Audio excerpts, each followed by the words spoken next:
All is one. All are emanations of the one.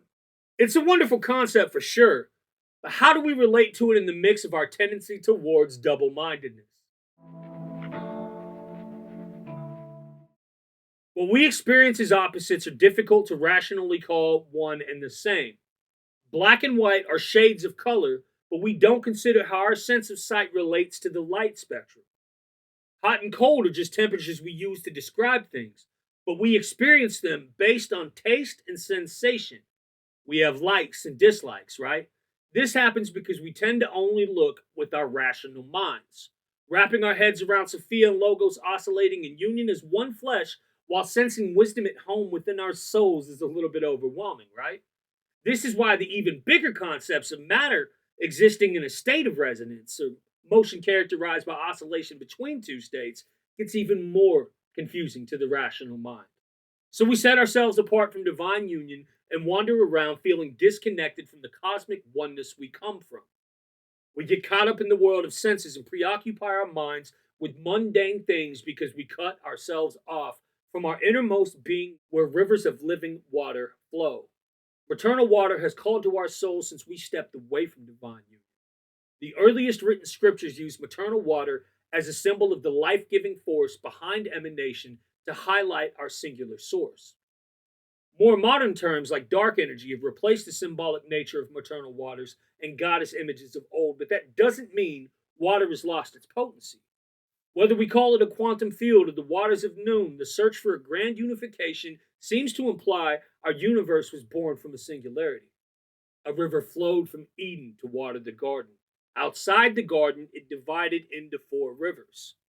These four rivers, in their most basic understanding, represent the belief that existence is born of a fourfold unfolding. In alchemy, it would be like the four elements, right? Fire, water, earth, and air. Philosophers like Heraclitus asserted that all becoming is the becoming of life in a never ending cycle of birth giving rise to death, dying into life. It's wisdom to confess that all things are one, all things come out of the one, and one out of all things. The mystics have always called the visible world a myth, a tale half true and half false, embodying logos, the truth of which is one. Eden being a place of rest, representing the blissful perfection of divine union. It's one of the few arenas where quantum physics seems to agree with the mystics of antiquity. Interestingly enough, Solomon uses the same living waters image of Eden in the Song of Songs. In chapter 4, verse 3, Solomon dotes on his betrothed and calls her a garden fountain, a well of fresh water streaming down from Lebanon's mountains. The king's marrying the virgin wisdom carries huge visualizations to meditate on. Mystics like Teresa of Avila wrote entire treatises on meditating on the Song of Songs. She uses the imagery of the bridal chamber to describe how our souls come into relationship with the divine. While it seems somewhat erotic to put Yeshua and our souls into marital bliss together, this concept serves as the backbone for several meditative practices still alive within Christianity today. What's more, several of her pieces, like the aforementioned meditations in the interior castle, draw striking similarities to the Hecalot tradition found in the Second Temple era. She effectively gave the rest of us the language to frame Christian practices and concepts that easily relate to Jewish mysticism.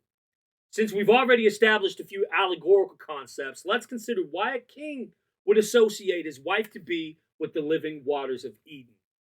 Mayim hayyim is flowing water that doesn't sit still. Water was there in the beginning, right? When we consider the feminine imagery of Mother Earth and the maternal waters, it's really easy to see where all of these esoteric practices and bridal imagery come from. Externally, the Israelites were well diggers. They were used to going deep into the earth to find water. So turning inwards to search the depths of one's being for wisdom makes sense when she's associated with living water. Now, the technical name for this sort of practice is bridal mysticism. It's an ancient brand of meditation that goes way back to like the 6th century BCE. Most of its instructions can actually be found by studying King Solomon's life and reading the Proverbs.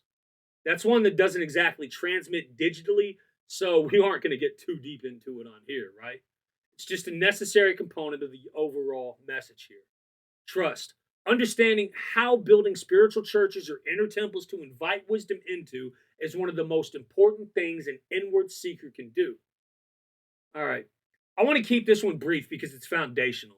Next, we'll take a really in-depth look at bridal mysticism that Yehoshua taught because, well, those early strands of Christianity were continuations of the Hekalat Merkava traditions. The end of the Second Temple period was such a vibrant time for mystics, and at the end of the day, all roads lead to God. Y'all got it though. So in the meantime, just keep breathing in light and living in love.